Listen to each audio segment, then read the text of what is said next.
सुरु गरौँ आजको फर्स्ट क्वेसनबाट। प्रश्न number 1, the account that records income expenses gains and losses are dot dot dot. त्यहाँ के हुन्छ? Answer A B C D. अप्सनहरू यस प्रकार छन्। Option A personal account, option B real account, option C nominal account, option D none of the above. यसको right answer रहेको छ नोमिनल अकाउन्ट। अब नेक्स्ट क्वेसन।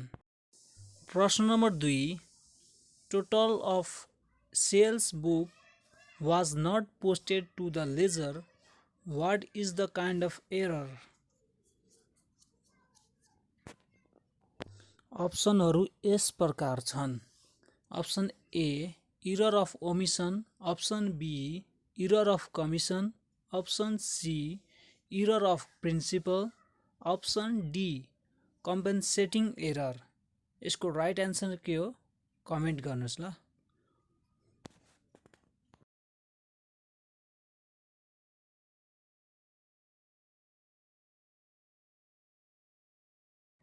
प्रश्न नम्बर 2 को एन्सर रहेको छ इरर अफ ओमिसन। अब नेक्स्ट क्वेसन। प्रश्न number 3, after the preparation of ledger the next step is the preparation of what? के हुन्छ? Option A trading account, option B balance sheet, option C trial balance, option D profit and loss account. यसको right answer के हो comment गर्नुहोस्।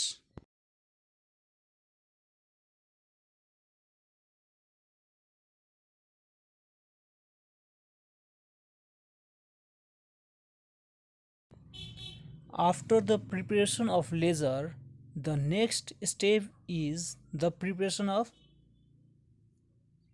trial balance. Our next question. प्रश्न number 4, treatment of goods giving as free sample are what?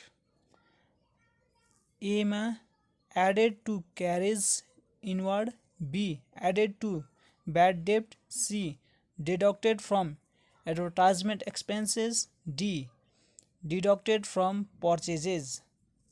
यसको के हुन्छ right answer comment गर्नु।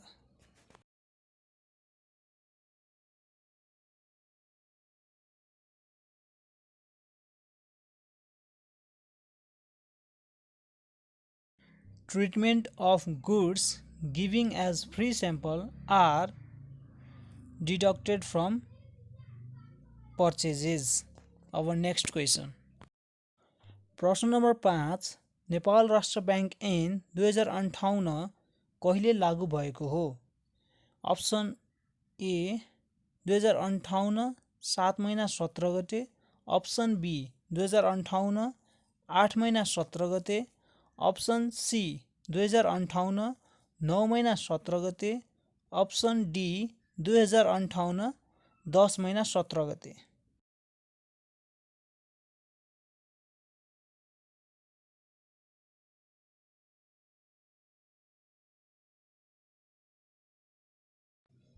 नेपाल राष्ट्र ब्याङ्क ऐन 2058 कहिले लागू भएको हो?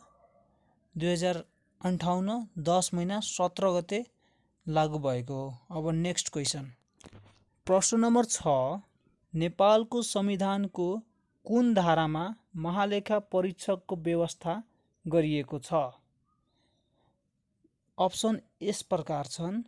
अप्सन ए धारा 235, अप्सन बी धारा 237, अप्सन सी धारा 239, अप्सन डी धारा 240।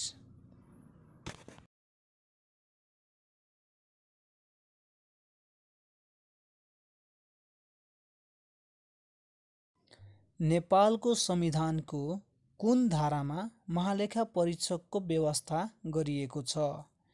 यसको राइट एन्सर रहेको छ धारा 240। अब नेक्स्ट क्वेसन। प्रश्न नम्बर 7, सस्पेन्स अकाउन्ट किन तयार गरिन्छ? अप्सनहरू यस प्रकार छन्।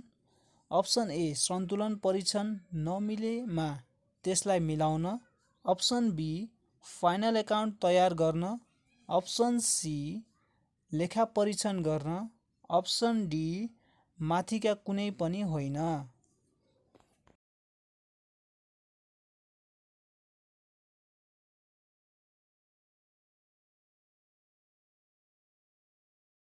सस्पेन्स अकाउन्ट किन तयार गरिन्छ?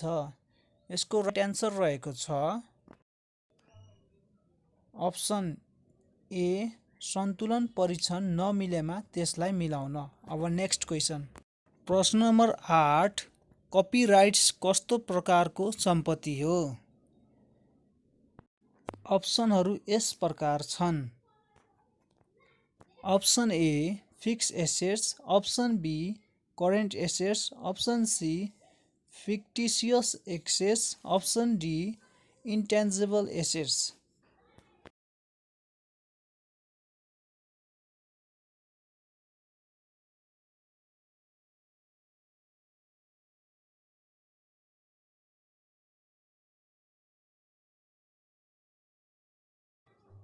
कपिराइट्स कस्तो प्रकारको सम्पत्ति हो?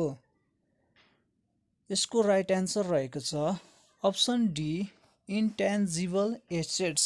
अब प्रश्न नम्बर 9 नेपाल राष्ट्र ब्याङ्क ऐन 2058 अनुसार कति दफामा गभर्नरको काम, कर्तव्य र अधिकारको व्यवस्था गरिएको छ? अप्सनहरू यस प्रकार छन्। अप्सन ए दफा 20। अप्सन बी दफा 25। अप्सन सी दफा 30। अप्सन डी दफा 31। नेपाल राष्ट्र ब्याङ्क ऐन 2058 अनुसार कति दफामा गभर्नरको काम, कर्तव्य र अधिकारको व्यवस्था गरिएको छ? यसको राइट एन्सर रहेको छ सी दफा 30। अब नेक्स्ट क्वेसन। प्रश्न नम्बर 10 नेपाल राष्ट्र ब्याङ्कको लेखा परीक्षण कसले गर्छ? अप्सनहरू यस प्रकार छन्। अप्सन ए महालेखा परीक्षक। अप्सन बी स्वतन्त्र लेखा परीक्षक। अप्सन सी कोष तथा लेखा नियन्त्रणको कार्यालय। अप्सन डी ब्याङ्कको कुनै कर्मचारी।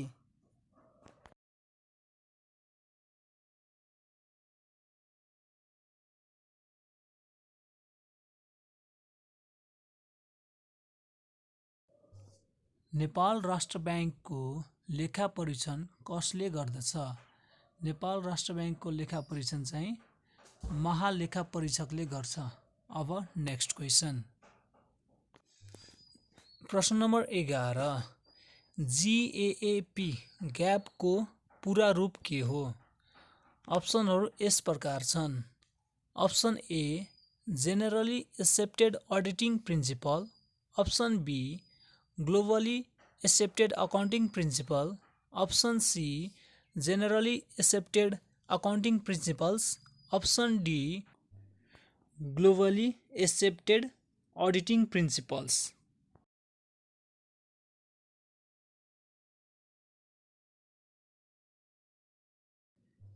जिएएपी ग्यापको पुरा रूप रहेको छ option C generally accepted accounting principles. अब नेक्स्ट क्वेसन।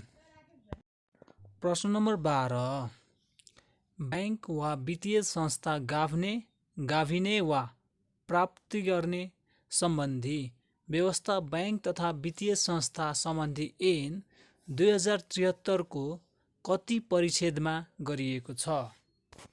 अप्सनहरू यस प्रकार छन्। अप्सन ए 9 परिच्छेद। अप्सन बी 10 परिच्छेद। अप्सन सी 11 परिच्छेदमा। Option D 12 परिच्छेदमा।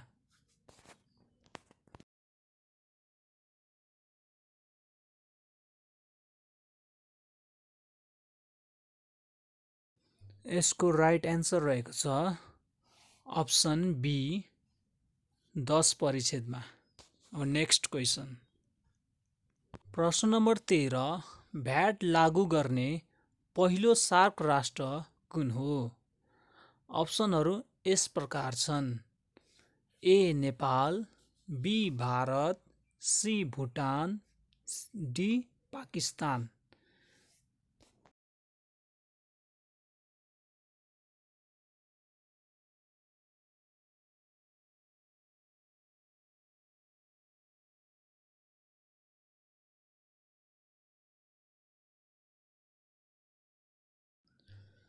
भ्याट लागू गर्ने पहिलो सार्क राष्ट्र कुन हो?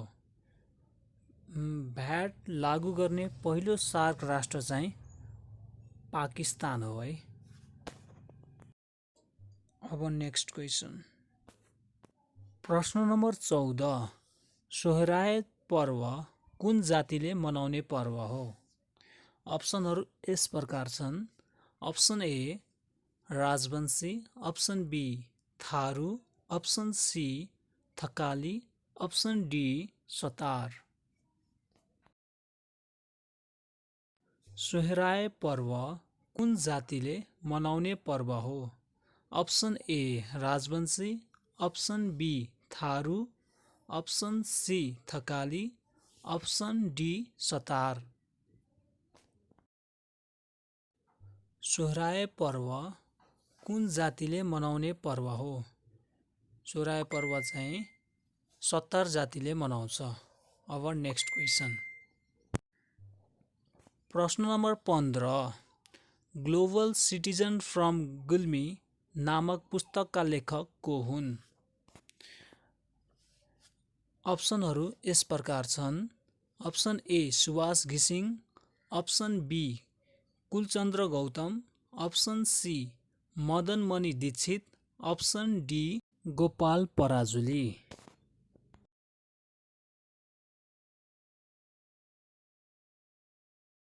ग्लोबल सिटिजन फ्रम गुल्मी नामक पुस्तकका लेखक को हुन्? ग्लोबल सिटिजन फ्रम गुल्मी नामक पुस्तकका लेखक कुलचन्द्र गौतम हो। Option B. अब नेक्स्ट क्वेसन, प्रश्न नम्बर 16, कमैया मुक्त घोषणा कहिले भयो?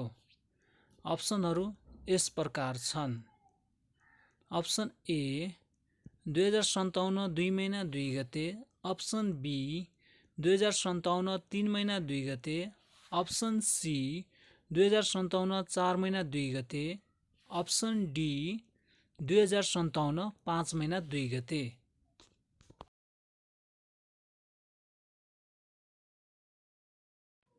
कमैया मुक्त घोषणा कहिले भयो? कमैया मुक्त घोषणा चाहिँ 2057 4 महिना 2 गते अर्थात् साउन 2 गते भएको हो। अब नेक्स्ट क्वेसन, प्रश्न नम्बर 17, कुन जातिमा मानिस मरेपछि काटेर चिललाई खुवाइन्छ? अप्सनहरू यस प्रकार छन्: अप्सन ए कुसुन्डा जाति, अप्सन बी डोल्पो जाति, अप्सन सी राउटे जाति, अप्सन डी मगर जाति।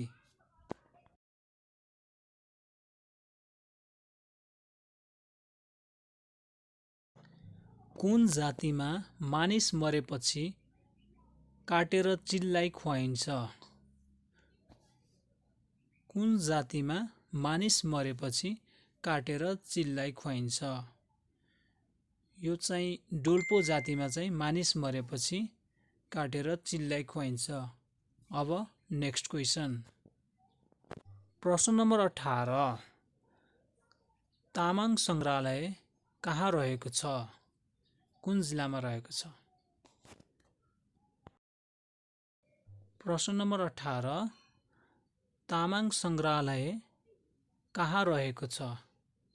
कुन जिल्लामा? तामाङ सङ्ग्रहालय कहाँ रहेको छ?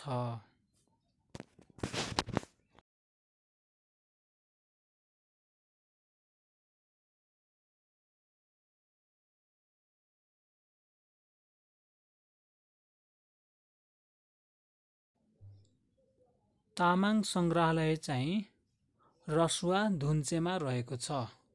अब नेक्स्ट क्वेसन। प्रश्न नम्बर 19, पहिलोपल्ट इन्टरनेट ब्याङ्किङ सुरु गर्ने ब्याङ्क कुन हो? प्रश्न नम्बर 19, पहिलोपल्ट इन्टरनेट ब्याङ्किङ सुरु गर्ने ब्याङ्क कुन हो? प्रश्न नम्बर 19, पहिलोपल्ट इन्टरनेट ब्याङ्किङ सुरु गर्ने ब्याङ्क कुन हो?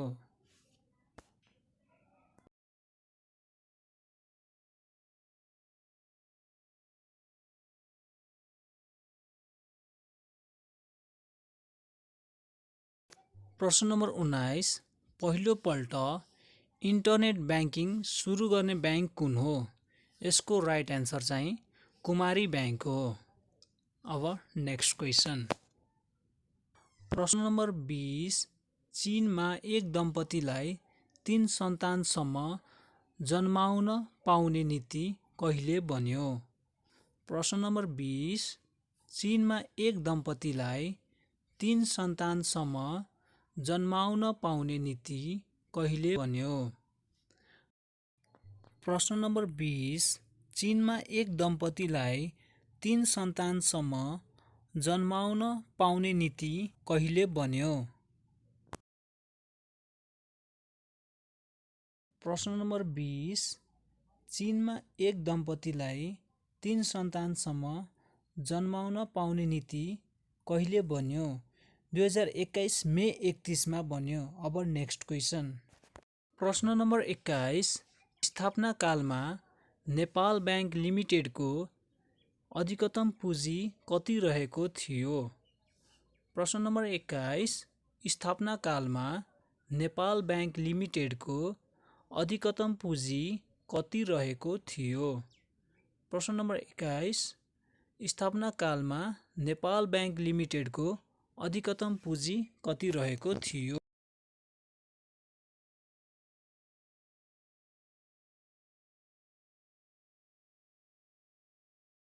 प्रश्न नम्बर 21, स्थापना कालमा नेपाल ब्याङ्क लिमिटेडको अधिकतम पुँजी कति रहेको थियो? नेपाल ब्याङ्क लिमिटेडको अधिकतम पुँजी चाहिँ 1 करोड रहेको थियो। अब नेक्स्ट क्वेसन। प्रश्न नम्बर 22, रातो मच्छिन्द्रनाथको जात्रा चलाउने राजा को हुन्? प्रश्न नम्बर 22, रातो मच्छिन्द्रनाथको जात्रा चलाउने राजा को हुन्? प्रश्न नम्बर 22, रातो मच्छिन्द्रनाथको जात्रा चलाउने राजा को हुन्?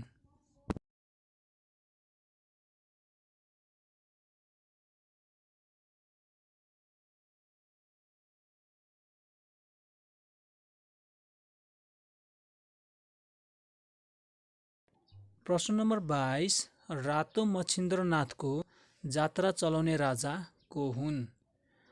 रातो मच्छिन्द्रनाथको जात्रा चलाउने राजा चाहिँ नरेन्द्र देव हुन्। अब नेक्स्ट क्वेसन।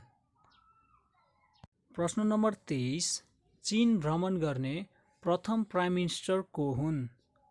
प्रश्न नम्बर 23, चीन भ्रमण गर्ने प्रथम प्राइम मिनिस्टर को हुन्?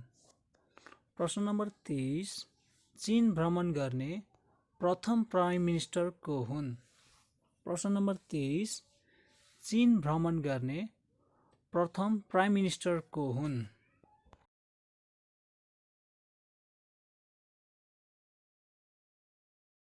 प्रश्न नम्बर 23, चीन भ्रमण गर्ने प्रथम प्राइम मिनिस्टर को हुन्? चीन भ्रमण गर्ने प्रथम प्राइम मिनिस्टर चाहिँ टङ्क प्रसाद आचार्य हुन्। अब नेक्स्ट क्वेसन। प्रश्न नम्बर 24, सुन एक रासायनिक तत्त्व हो, त्यसको प्रतीक चिन्ह के हो? प्रश्न नम्बर 24, सुन एक रासायनिक तत्त्व हो, त्यसको प्रतीक चिन्ह के हो? प्रश्न नम्बर 24, सुन एक रासायनिक तत्त्व हो, त्यसको प्रतीक चिन्ह के हो? प्रश्न नम्बर 24, सुन एक रासायनिक तत्त्व हो, त्यसको प्रतीक चिन्ह के हो?